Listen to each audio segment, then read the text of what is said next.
I think most of us are familiar with the old joke about the guy who goes on vacation, leaves his much beloved parrot with a friend.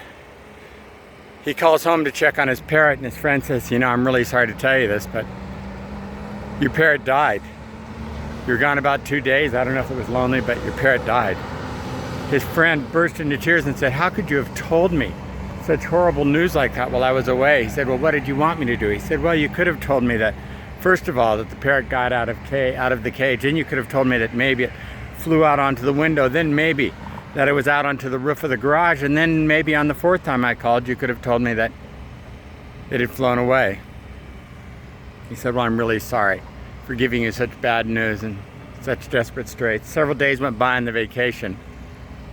Leary, the vacationer, called home from holiday to check on things at his home one more time. Said, "I just wanted to see how things were going." Said, "Well, I hate to tell you this, but your mother's climbing out the window." I used to tell that joke a lot. But people often ask me about the biggest difference between Riverside and Long Beach. My first years here, people would ask me on a regular basis, what's the biggest difference between living in Long Beach and living in Riverside? I mean, obviously, besides being close to the water and those kind of things. And I didn't take me long to learn that the biggest difference is distance. Distance here in Riverside is nothing. We're one of the largest counties in the nation. San Bernardino County is right adjoining us, which is the largest county in the nation. And distance is nothing. We discovered the other day, now I've been complaining about all the building in our neighborhood lately, and the Amazon buildings are just over here to the left or right, wherever my hand's pointing on the screen. And these new buildings, I don't know what they are behind me. And then if you look out beyond, I have no clue what all that's parking. It looks for about 1 million. And I've groused about a lot of this, but I saw yesterday the sign for what else they're putting in. A brand new In-N-Out in our neighborhood. I couldn't believe it, an In-N-Out in our neighborhood. I thought, no way. We've been here 28 years. We went years without a gas station, without a grocery store, much less an In-N-Out. I mean, the symbol of California. They've already got the little palm trees and golden things sticking up on the sign down there saying, "Coming soon, an In-N-Out to your neighborhood." Now, let me put this in perspective. Here in our neighborhood, I was going to run down and take a picture of it today, and then I realized in our neighborhood, that's 3 miles to get down to it, and that's considered our neighborhood. 3 miles back would have been a 6-mile run. I only felt like running 5 miles this morning. So I decided not to do it. That's how lazy I can be. When I was growing up, from my house, and you could measure on Google Earth just to check me, but I went to Long Beach Wilson High School.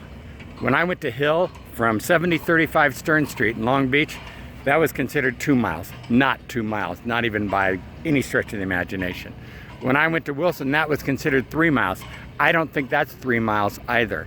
I'm guessing Wilson under 3 miles, Hill under 2 miles. But even still, that's what we called it. And when I'm home in Long Beach now, I look at it and I think, look how close everything is together. And this In-N-Out, which is going to be 3 miles from my house, just divided by all these great big tilt slabs that are popping up around us, that's going to be considered the neighborhood. That's going to be considered close by. Change happens. I talked about it yesterday. And someone can tell you that change is going to happen a little bit at a time. Your mom's climbing out the window. Or someone can tell you straight out that change is going to happen. Up here in our neighborhood, it's taken 28 years, and when we moved here, they told us that all this stuff was going to go in. It just never happened.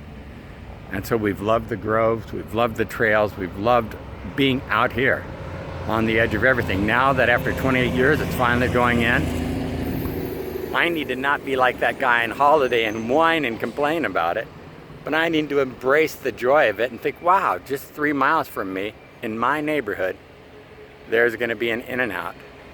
And remember that my neighborhood, we enjoy the distance. The distance is one more reason to take a longer walk, a longer bike ride, a longer run. One more reason to jump in the car and turn on the air conditioning. I could probably count on one hand the number of friends I ever walked to Hill Junior High School with from Stern Street I ever walked all the way to Wilson with from Stern Street. But I did, and they considered it a really, really long way. What do you consider a long way these days? And how prepared are you for change? Are you prepared for the kind of change that's just going to fly out the window? And after 28 years, when change finally does come, are you going to act like it just flew out the window? Or are you going to understand that you had 28 years of transitioning time to have a moment for it? You see, each one of us, we have the opportunity to make the most of today. Even still, I remember the theme song for Hill Junior High, fight for Hill, all you Lancers bold. Fight for Hill like the knights of old. You can do it if you try. For old Hill you'll do or die. Fight you must, fight you will, but fight for Hill. I can still remember the Wilson theme song. I'm not going to sing it or even say it. I hope the theme of my life in my neighborhood isn't that I just complained about the growth that finally came, the growth that they promised, but that I was ready when the bird flew out the window for every single aspect of the transition, that I was ready for total and perfect transformation. I hope you're ready for transformation in your life today, whatever that means. Whether it's taken you a long way down the road to get there and you were never quite used to the distance, or whether it's just been a short jump and you always considered that short jump a long way. We have the opportunity to be the miracle. And if it's long, enjoy the length. Enjoy it with your friends. If it's short, enjoy the open window and the opportunity with your friends. Make it your theme song today. God bless you. Have an absolutely fantastic day. When they put in the In-N-Out, come on up. I'll buy everyone burgers. I don't even eat fast food, and I'm excited about it. Have a great day.